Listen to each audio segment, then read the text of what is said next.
Greetings, everyone. This is Ahav Ever from the Chronicles of Ahav Ever, and today's video is going to be another response to missionaries concerning false claims about the Mishnah. Now, this video in particular is a response that I'm doing. I did a previous video about part of a video made by a guy named Ashmaiz or Mays, who's a missionary. Um, And essentially, what I want to deal with in this video is two things. In the video that I responded to earlier, he mentioned some things as well as his guest, Dr. Golan Broshi, who's a part of a missionary organization here in Israel called One for Israel or something like that. Um, and there's two things I want to address in terms of the video that they made. And the first one concerning this issue that they have, as well as other missionaries, especially nowadays, are trying to say that there's no oral Torah that dates back to Moshe or Moshe Rabbeinu from Mount Sinai. And the second one is criticisms they have of the Mishnah as a way to debunk what they call Rabbinic Judaism. Now, in order to start this particular thing, I want to make it clear because of the fact that this is a missionary claim and there are reasons why they have the claim. And the video that they kind of have basically tries to make this point that the Mishnah is a response to Jesus or, a response to, the development of Christianity.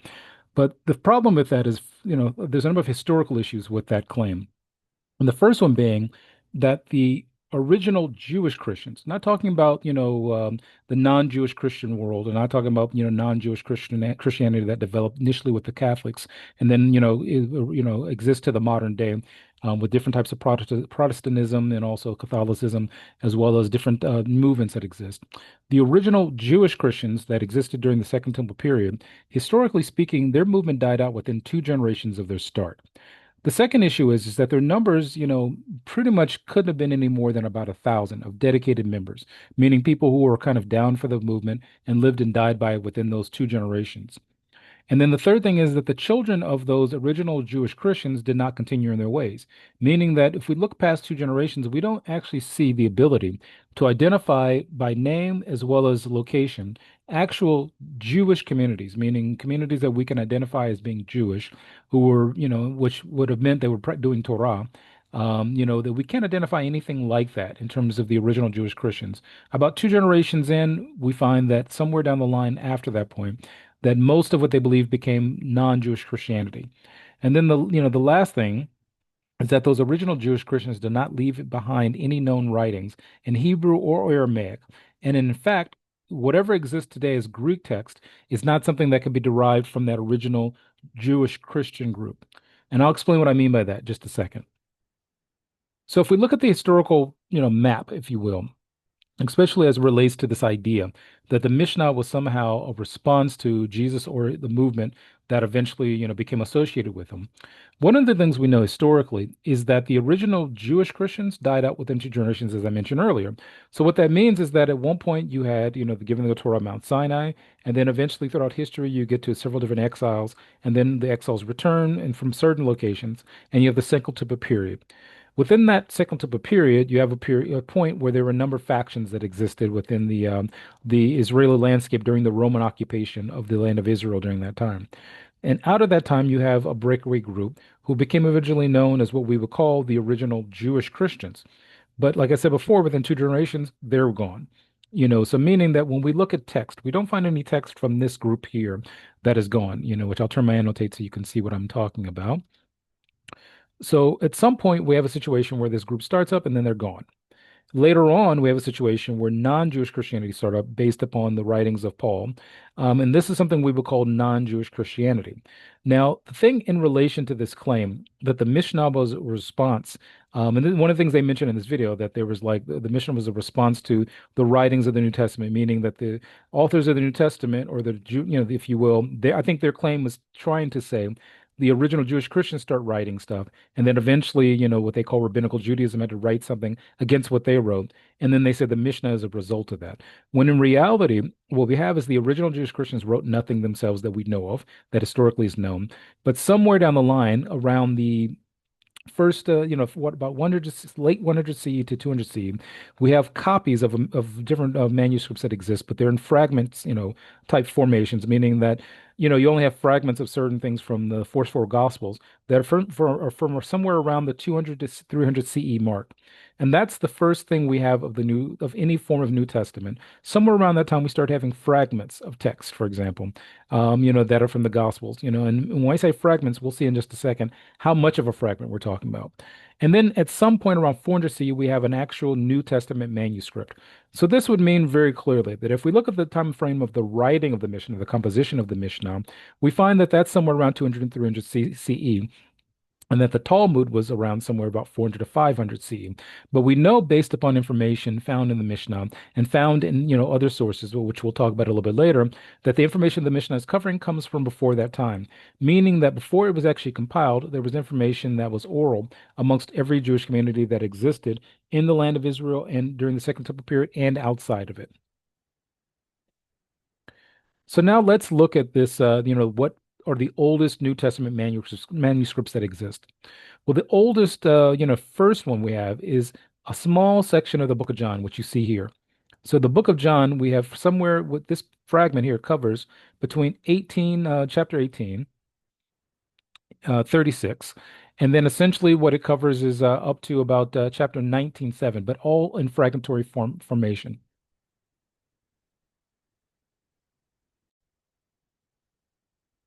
So what this tells us is the following, that when someone tries to say that the New Testament somehow influenced the creation of the Mishnah, this is completely false because again, there are several aspects of this that have to be understood. That if you look at the data here, it basically tells us that these texts are from about the second century.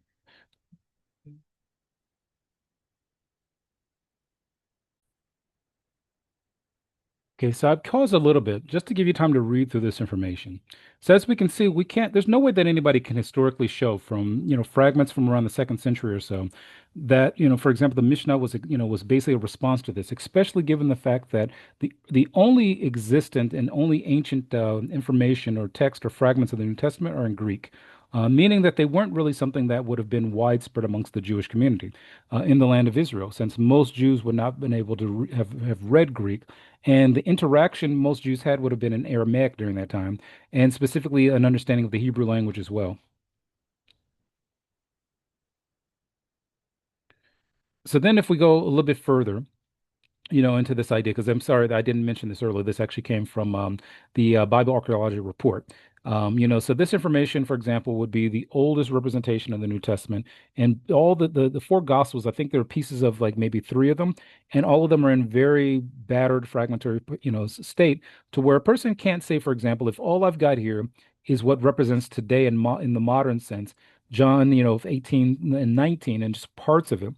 For all I know, for example, the book of John may have only been one page back then. And then later on, people added things to it that made it into the entire text that it is right now. So we have no evidence as to what the full text that existed at that time, what it was, and how much information was actually in it. So the conclusions we can reach from this is that the Mishnah was not a response to the New Testament or to Christianity, because again, there's no historical information that was presented by the missionaries to prove that. Second of all, the information recorded in the Mishnah predates the actual written text of the Mishnah, meaning that, the fact that other Jewish communities, different parts of the Middle East and North Africa accepted the Mishnah after its composition meant that they, for example, were able to identify the information as being valid, as being ancient from ancient Jewish communities, as well as from, from their ancestors, for example. Third, Jewish communities in and outside of Israel confirm the authenticity of the information in the Mishnah, as I just noted. And then the New Testament was only a fragment in only a fragmentary form during the time of the composition of the Mishnah. And then the Jewish communities in and outside of Israel did not confirm the claims made by the New Testament authors. And that I covered in the previous video concerning, if you look and say, okay, well, the New Testament claims that there were crowds of Jews who heard things that Jesus said, but you don't get any names of most of them. And then if you look afterwards and say, okay, well, why didn't any of them write anything about what happened? Why are there only four Gospels? And Luke, for example, everybody knows that that was written by someone who wasn't even Jewish. And even the author of Luke says that this is information that he received from other people and it wasn't a first-hand account. So now let's look at the Mishnah, and let's be able to test whether or not when missionaries claim that the Mishnah, A, was a response to, Christianity, and B, whether or not the Mishnah represents oral Torah in any format. Let's look and see, well, what is the true history of the Mishnah itself? So before we get into the direct history of the Mishnah, I want to be able to quote something I quoted in a previous video. If we look in the book of Yeshayahu, Isaiah 59, verse 21, we find the following. Starting in the green here, it says, Zoth brithi otham, and this is like speaking, this is Hashem speaking to the people of Israel, to the region of Judah. Omar Adonai, Ruchi Asher Alecho. Now, Ruchi, basically in modern English, people usually translate it as spirit, but the better way to understand this would be like the wisdom, understanding, and firsthand knowledge, as I mentioned in a previous video also. That would be the thing that Ruchi, the Ruach of Hashem would mean. So it says Hashem's Ruach is upon the Jewish people. It says Udevorai, and my words, Asher Samti Beficho, and my words which I placed in your mouth, meaning that the words of Hashem are in the mouth of the Jewish people. Lo yomushu mipicho umipi zarecho umipi zarek zorecho omer Adonai me'ata wa'ad olam. So here's a promise that Hashem, the creator of all things, made to the Jewish people, that the words of Torah, the words of Hashem, would never be out of the mouth of the Jewish people as well as our descendants forever. So what this means is that in every generation, there's always been Jews who've kept the Torah and have had the words of Hashem in their mouths. And that goes on forever. So that means before the advent of Christianity, the words of Hashem was in the mouth of the Jewish people. And even after the disappearance of the non-Jewish Christians, it was also. So that leaves only one group that would have maintained that through the generations and, they existed, survived, and thrived. And that being Torath Mosheh Jews of Ashkenazi, Sephardic, Yemenite, Mizrahi, and Maghrebi descent. So of course, there's no way to even talk about this issue and cover exactly when someone says oral Torah or even written Torah without addressing what does the word Torah even mean. And this is something I find that often is not really pushed for hard enough or even really dealt with in many cases in these discussions. So the word Torah, as I've described before, comes from a three-letter root that means that as Yud Resh He, which means to cast or shoot. It's like shooting an arrow or hitting a target. But also, if you take the verb form, what's called hifil, you get the word hora, which means to instruct or teach. Because when you're instructing or teaching, the goal, of course, is to hit a target, and that's what instruction is. So the word Torah, which is derived from hora, means instruction, direction, precept, law, mode, or manner. So then that means that if we're talking about a written Torah, we're talking about a written instruction, direction, precept, law, mode, or manner. And then if we're saying an oral Torah, it means an oral instruction, oral direction, oral precept, oral law, mode, or manner. So let's take this now that we know what the word Torah means and apply this to what the Mishnah Torah by Rabbi Moshe ben Maimon, who lived several hundred years ago, what he wrote about the creation of the Mishnah. So he writes in the Mishnah Torah, as well as in his introduction to his commentary on the Mishnah, the following, starting from the right. Rabbeinu HaKadosh Chibar HaMishnah. He's talking about the author of the Mishnah. ומיות משה ועד ברבנו הקדוש לא חיברו שמלמדים אותו ברבים בתורה שבעל פה. So he says that from the time of Moshe Rabbeinu until the time of the author of the Mishnah, that there was no, like, for example, one book, if you will, that was like written, and was also taught to the masses concerning Torah Shabbat Peh.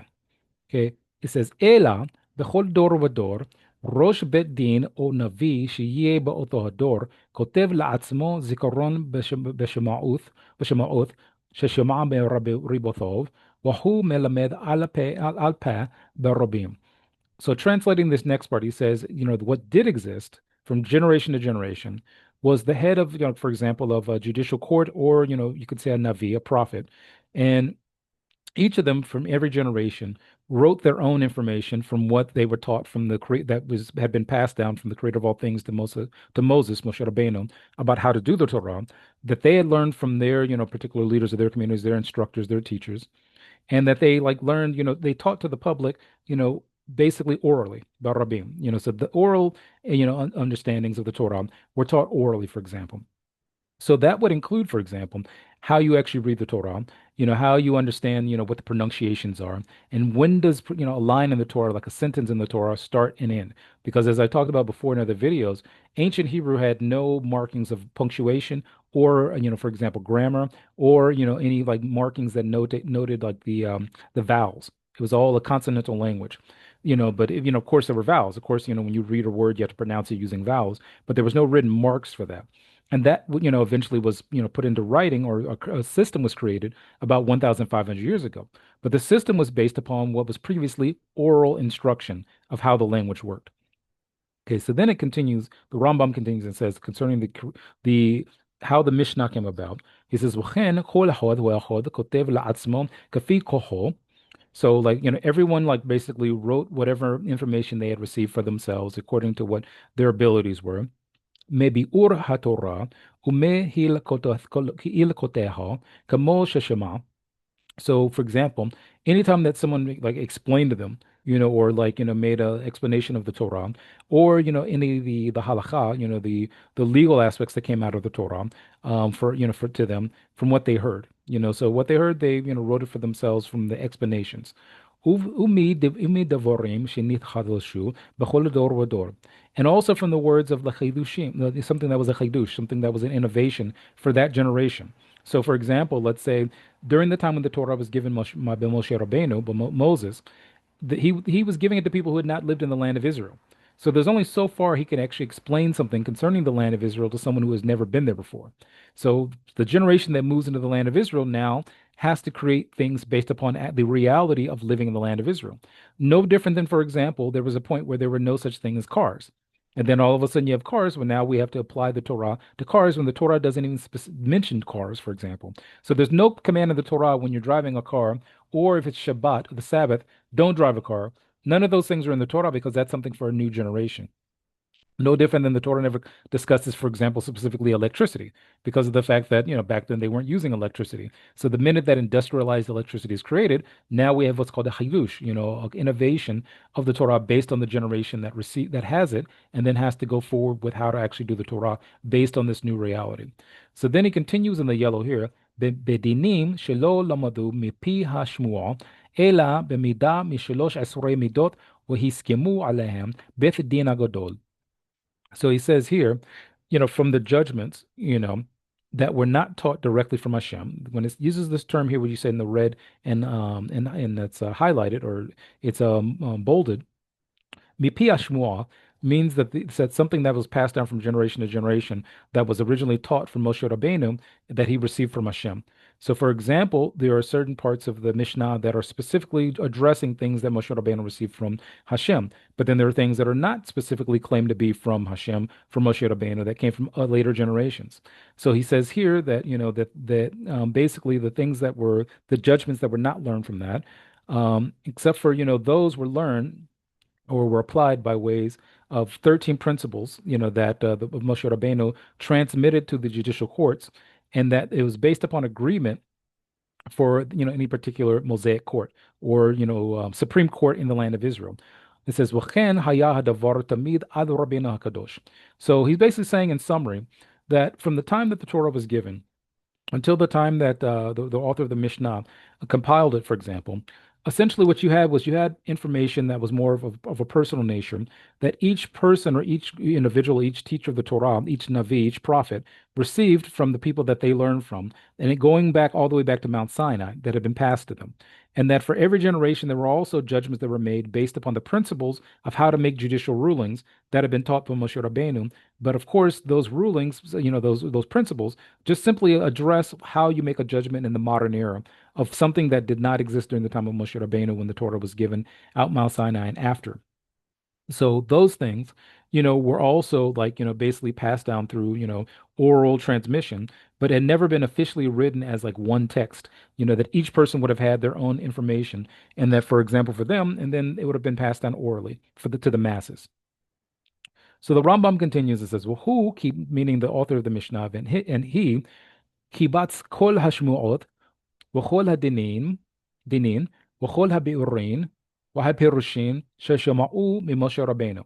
So it says here that basically what, the author of the Mishnah did was that he brought together all the Shema'ot, things that Moshe Rabbeinu had received from Hashem and had been passed down, all of the different judgments, that have been passed down, and all of the, let's say, investigations or explorations into, the Torah itself and into the actual process of how to do the Torah. And, from the time of Moshe Rabbeinu. And it says, "Ve'shelamadu beth din shechol dor vador." And also the things that have been learned from each, for example, judicial court, from every generation. B'chol Torah kulo. So that basically it covered every aspect of the Torah. I would say like up to that generation. And it says, "V'chibar mehakol sefer hamishno." So it says that he took all of that information and combined that into what is called the Mishnah. So this contradicts what the missionaries are saying because this specifically tells us one thing, that the Mishnah itself is not, for example, the Oral Torah in itself, but it contains the Oral Torah, meaning that when we deal with the word Shema'ot, if we're saying, okay, well, what things came from Moshe Rabbeinu, from Hashem, those things are contained in the Mishnah. But the Mishnah also contains other judgments that came after that point, because the judgments were being made based upon the Torah of that generation, and also any explanations of what they had been received. So it's almost like, for example, when Moshe Rabbeinu received the mitzvah of tefillin, in English people call it phylacteries. Well, obviously Moshe Rabbeinu understood that there was things that were transmitted to him of what a totafot is and what it is not, for example. And then the generation that gets it after him would, of course, be in practice doing that in the land of Israel. And then people will come up with questions in every generation. For example, let's say there's an innovation of in how to actually make the actual tefillin. Well, then there's a question. Okay, well, if I do have this new innovation, how do I apply that to the circumstances we received from Mount Sinai? So that is, something that's added in the Mishnah when that innovation existed, and there were discussions about that. Let's say someone has an explanation based upon their teacher. Let's say their teacher was the prophet Isaiah, but another person's teacher was Jeremiah. Well, then both people would bring what they received from each one, and then, for example, what was passed on, the author of the Mishnah took that and put that into account. So essentially, what this is saying is that, like I said before, the Oral Torah is contained within the Mishnah, but it doesn't mean every word of the Mishnah is the Oral Torah. It just simply means that it's within the text of the Mishnah, as well as other information relevant to what the Oral Torah was and what judicial rulings were and what different ideas and concepts were for different generations. Continuing, he says, ושנונו ברבים, ונכלו לכל ישראל, וכתובוהו כולם, ורבצו בכל מקום, כדי שלא תשתכח תורה שבעל פה מישראל. So it says that basically the author of the Mishnah, basically went about teaching different, different leaders, different people, having different students. The Rabbim means like to the masses, and he also basically, started making his text, available to the masses, and so that basically a situation would exist that in every place, the information of the Torah Shabbat, would not be forgotten. Now, what's important about this, very important about this, and this is something the missionaries never talk about. If, let's say, for example, during the time of the First Temple period, or even during the time of the Mishnah, let's just specifically talk about the time of the Mishnah. So somewhere around, let's say the second 200, 300 CE, the author of the Mishnah has put all this information together. So the next question is, why is it in the modern time we have Jewish communities from far-flung regions like Yemen, in Asia, in North Africa, in Europe, in different places that have the same Mishnah as each other? How is that possible? If, for example, someone were to say, "Oh, he just made that up as a response to Christianity, and it doesn't represent, there was never any oral Torah." What that would mean is that all these different communities that were already outside of the land of Israel would have looked and say, "Hey, this doesn't match my traditions. What he's written here is not the oral Torah." And then some of them said there is no oral Torah. We just have the written Torah. We don't know what the words mean, because the only way you could have known it back then was through an oral Torah, or they would have had something different. But every Jewish community, by way of, I would say, democracy, looked at the information he passed them and said, yes, this matches what our ancestors taught, and would have told, thank you for putting this in one book rather than everybody having their own little book. Now that you've taken into consideration, and one of the things that's described in other sources about what the author of the Mishnah did, that Rabbi, I think Yehuda, that essentially what he did was that he went around to all the different locations he could and got all of the written texts that people had about what was their, oral transmission. He also learned from the leaders of different Jewish communities before he put the Mishnah together. So he went to as many places as he could to get everyone's, claims of what the oral Torah was, and he put it together in one book. And continuing here, it says, "Walama asav Rabbeinu Hakadosh hu kadosh hakoch, walo hiniach davar kamot hashahayam." So, like, why did he do this? Like, write it, and not just allow things to keep going the way they were, where it was all oral. It says, "Lafi shorah shetalamidim mitamitim waholachim wahatzorot mitchadoshot uvaoth ומהמלאכת הראשונה פושטת בעולם ומתגברת וישראל מתגללים והולכים לקצוות חיבור יכול להיות ביד כולם כדי שילמדוהו במרוא ולא ישכח." So essentially what he did was he saw that there was basically persecution of the Jewish people in different places. He also saw that there was, the issues like, for example, with the Roman Empire and other empires that Jews were like, spread to, and that the exile was causing a big problem. And that, for example, if he hadn't done this, you could easily have a situation where Jews were not on the same page thousands of years in the future. So he essentially saw that there was a need to take all the information that he had collected from different leaders of the Jewish communities and put it together in one book. And essentially so that the oral Torah would not be forgotten because of the fact that, let's say, for example, you have a location where someone or a ruler outlaws the study of Torah. Well, within a generation, you could easily have people who don't know Hebrew anymore and don't know how to understand what's in the written text as well as what the oral traditions were. So let's look at an example of something that the Mishnah, basically deals with. This line here is from the Torah. Now, if you're looking at the Hebrew here and you have no idea how to read this means that you need an oral Torah for someone to explain to you what these words sound like, what the words mean, and also where does the sentence start and where does it end. Just because I've written this here doesn't mean that this is the beginning and the end of a sentence, for example. That this, is like a verse all to itself. Maybe the verse starts here and ends right here. Maybe it starts again here and ends right here. How would you know? Ancient Hebrew had no signs to tell you when a sentence started or stopped or punctuation, and it also had no written signs of vowels. So again, this brings up the issue of, okay, what do these words mean? Where does the sentence start and stop? Where does it stop? And then warning, not knowing what the words mean or when to start or stop a sentence can change the meaning of the text. So let's take another example. Let's look at this part of the Torah that deals with Shabbat, with the Shabboth, or Sabbath, as people call it in English. So we have a situation where it says, "Kol melacho lo ta'asu chukat olam לדורותיכם b'chol moshvotechem." So let's take this word here, moshvotechem, which you see here in red. So, what does this word mean? Who's to say what this word means? The written text doesn't give a dictionary. It doesn't explain what this word means. You know, and you also have to know the grammar because it means like this word here is dealing with you something. And I'll get to what it means in just a second.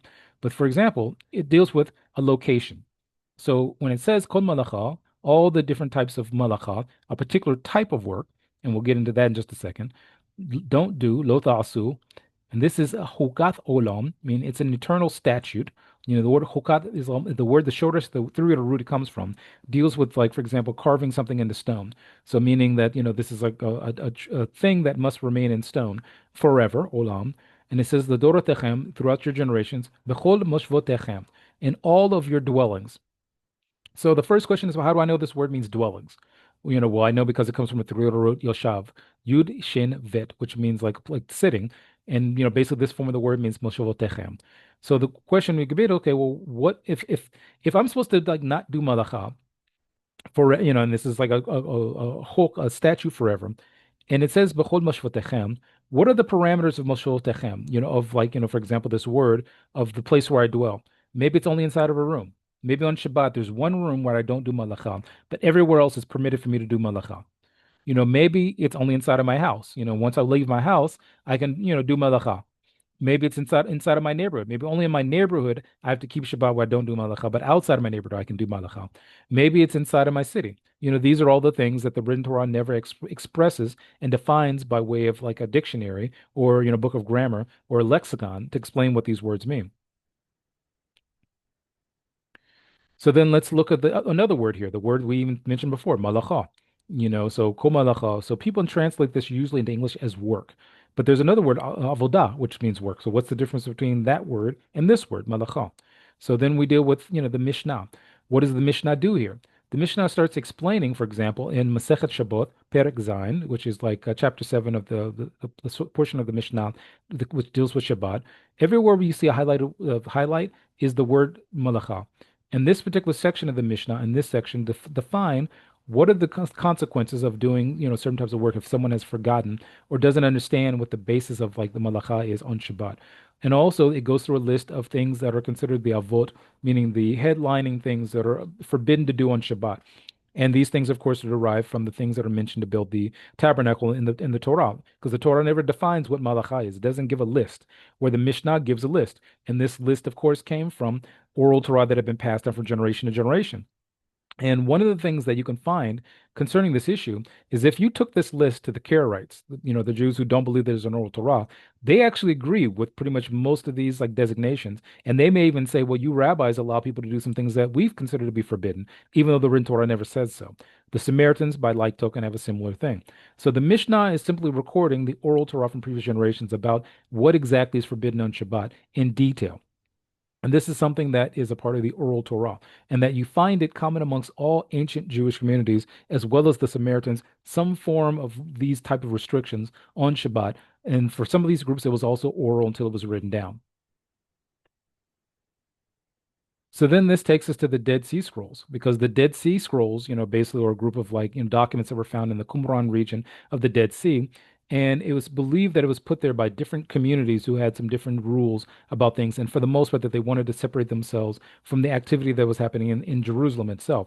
So let's deal with one of these two documents. One of them, called the Community Rule, has a number of things that were rules for their community, which, of course, many of them were not written in the written Torah. And then the other one, 4QMMT, which this is the one we'll look at, because this actually is considered to be a halachic text, meaning it's an oral Torah text that gives oral like traditions and understandings of how to perform the Torah. So then if we look at from this, there's a site called Bible Study, Next Step Bible Study, which I believe is a Christian site that actually deals with this particular text 4QMMT. Now it's important to note this comes from 150 BCE. And what we're going to be looking at is how this community has, the rules of how to do the Torah that were oral originally before they wrote them down, and that this community says that they are authentic, and they're also like the real way that you should be doing Torah. So, reading from this particular site, we say that the designation of MMT is an abbreviation of the phrase Mikatzat Maaseh HaTorah, which like means like to kind of like the edges of the performance of the Torah. Um, and essentially which occurs in an important section C25-32, which is a section of the text, which is, people designated like a certain section of to be that, now regarded by most commentators as the epilogue of the work. In some ways, the title halakhic letter is more appropriate, though a bit anachronistic in terminology. For indeed, the work appears to be a letter of sorts and contains what would come to be known as halakha. Now, halakha is considered to be Jewish law, or, for example, oral Torah, essentially. This term, referring to the way by which a person must walk, was used in a technical sense for the interpretation of the regulations and requirements of the Torah and how they were to be applied in detail. This is the kind of statement that means that these people had their own form of oral Torah. Now, of course, they, as being a separatist group, would have probably developed some things that were different than, what was going on in Jerusalem, but still it gives the idea that the Dead Sea Scrolls communities were communities that had oral Torah. It says, continue, a vast body of traditional teaching in this regard was presented and given authoritative form in the Mishnah and the Talmud, but it is found in the Midrashim commentaries and other writings as well. The bulk of 4QMMT, or what survives of it, involves an interpretation of various regulations in the Torah. We can fairly assume that this halakha represents the views of the community and that they regarded it as authoritative interpretation, meaning that they are saying that this is the correct way. What's written in this letter, is the correct way of doing the particular things they cover in the letter. And that means that it's an oral Torah because before it was written down, where did they get the information that their interpretation in this written text was the authoritative way? Authoritative means that it came from somewhere. And obviously they're saying it's the correct way, which would mean it's coming from Har Sinai or Mount Sinai at some point. So continuing, the surviving portions of 4QMMT present some details and examples of these things which are to be done. Generally, the halakhic interpretation, by which the Qumran community would seem to be stricter than that observed by other Jews at the time, an attitude reflected in many other Qumran texts. What does that mean? That tells us that they had a more stricter version. So, for example, Jews who keep Torah, halakha, which people would refer to as Rabbinical Jews. As an example, for long, since the advent of industrialized electricity, one of the rulings that we have in place is that once electricity as an industrialized system came about, the rabbis, different rabbis, different leaders of the Jewish community went and investigated what is, how does electricity work? How does industrial electricity work? Can it be used on Shabbat? And what in the Sabbath? On what forms can it be used? And the basic agreement that was come to was that, for example, it's permitted to use electricity on Shabbat. It's just we don't activate it on Shabbat, meaning that I want to have light on Shabbat. Then I can turn a light switch on before the Sabbath begins. And then during the Sabbath, I can make use of that electricity, meaning I can read a book to the light of the light that's above me. I can, enjoy the benefits of light. Like for example, I can have an oven that turns on a timer at certain times to warm up my food. I can do that as long as I activate and make everything happen before Shabbat. I can eat warm food, but as long as I've cooked it before Shabbat, so that all I'm doing is simply warming it up. Now, the Karaites have a more strict idea of this. They say, okay, we agree with you that it's forbidden to turn on electricity on the Sabbath. But we disagree with you that you can use electricity on the Sabbath by starting it before the Sabbath. The Carabites say no, you cannot start electricity before the Sabbath and let it run on the Sabbath. You have to turn it off. It's industrialized electricity. You can't use that at all. So they have a more strict version of it. The same thing applies to this situation. Continuing, the community felt that it possessed an inspired, authoritative interpretation of the Torah and of scriptural prophecy, etc., which was the result of special revelation and guidance. This is describing their claim to an oral Torah. The eschatological warning indicated in the epilogue shows the importance of following the community's inspired halakha and the danger of disregarding it. So they have a thing of like the benefits of keeping their halakha, of their oral Torah, and the dangers of not doing it the way that they say to do it. Column I of the same fragment cited above presents this even more clearly, where it says, concerning these things, we've written that you must understand the book of Moses, of Moshe, the Torah, and the books of the prophets and David. It is written that you shall stray from the path, and evil will encounter you. And it is written, it shall happen when all these things shall befall you at the end of days, the blessing and the curse. Then you shall take it to your heart, and will turn to him with all your heart and with all your soul at the end of time. So this means that the this particular Qumran community, this particular Dead Sea Scrolls community, was saying that if you don't follow our oral Torah, then there's going to be a lot of problems. That you're not doing the will of Hashem by doing that. And again, this was all oral Torah, and they considered it to be oral Torah. So, looking at the text itself, what we essentially see is there are three elements that are considered by most scholars of this particular text. One of them being, which it commences with a discussion of how to calculate the Jewish calendar. Of course, the Torah never fully explains how the Jewish calendar works in full detail. So they have explanations of that in their oral Torah text. Then you also have a situation where the main body of the text is a discussion of Jewish law. So they have a couple of, laws that are discussed in the fragments that exist that, are oral Torah about how to actually perform them. And then there's a conclusion of the letter. Now, again, this comes from around 150 BCE or before. So this is before the creation of the Mishnah, and this is before Christianity. So we can see very clearly that a group of Jews that like didn't survive past the Second Temple period had oral Torah and had the concept of oral Torah, and that we find that for the most part, what they were recording wasn't that far off from what was recorded in the Mishnah. So what we want to do now is look at something in a little bit, more stark contrast. We want to look at the actual timelines that we're talking about and different groups that came out of this timeline. So going with what we mentioned earlier, we want to say, okay, well, look, there are now modernly, what Jews called Sephardic Jews, which are North African, Southern European, and certain parts of, different parts of Asia. You have Mizrahi Jews, for example, which are, Middle East, parts of Asia, Yemen, Arabia, things like that. The Ashkenazi Jews. These are kind of considered to be the main groups of Jews that, have a connection to each other. And that connection, all of these groups throughout their history accepted the Mishnah as valid information, and they considered there to be a valid oral Torah. So what this means is by democracy, all of these groups of Jews agreed with the creation of the Mishnah. That when the Mishnah got to them, essentially it was like, yeah, this book details the information that we've received from our ancestors. So it didn't matter if somebody was in Spain, if somebody was like in Iraq, it didn't matter if somebody was in like Germany. Once the Mishnah got to those regions, for example, I think Germany would have been after the Mishnah, but whatever time frame it got to some of these regions, for example, people agreed, yes, this is 100% the Torah Sheba'al Peh. This is 100% what our ancestors received at Mount Sinai, and throughout the generations, for example. And that within this, this text is contained oral Torah. And that, they went from there.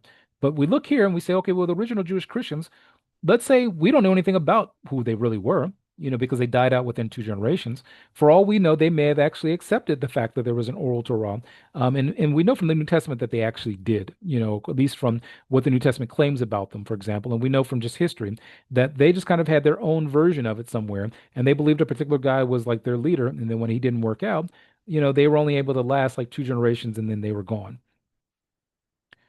So again, when I say what the New Testament mentions that there's an oral Torah and that the New Testament agrees with this idea, and the New Testament identifies the people who have the oral Torah, What I mean is that if you go back to what I mentioned earlier about Matthew 23:2, where it says, Az diber Yeshua al hamon ha'am ala talmidov, where it says that, basically Jesus like spoke to the, crowds that are claimed to have been there and his students. It says, Amar lahem hasofrim haperushim yoshvim al kisei Moshe.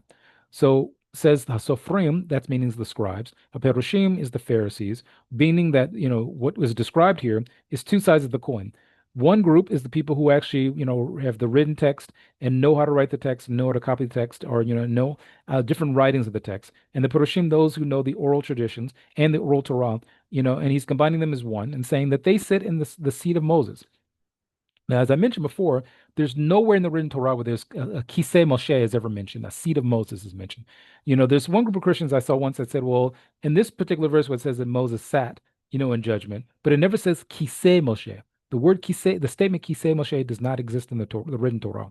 So what this is basically saying is the author of the New Testament here is saying that there is a seat of authority, or authority that comes from Moses, written and oral. And the Sophrim, the scribes and the Pharisees sit in that seat. And then it continues as Lachen kol asher yomoru lachem asu v'shimru. So everything they tell you to do it and guard it. So that's it. That basically goes against everything these missionaries are saying. Their own text says that, for one, that the New Testament author Matthew agrees that the Perushim, the rabbinical authorities, come from Moses, and that the Israeli Jews who, must do what they say equals oral Torah. That's exactly what the oral Torah is even talking about, for example, and that's mentioned directly in the New Testament. So I have a number of videos that I've done on this topic of the oral Torah.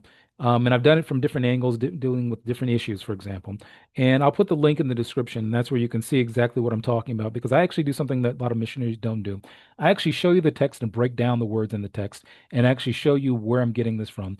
And also break down history and not just simply like stating things off the side of my head or off the side of my neck, for example.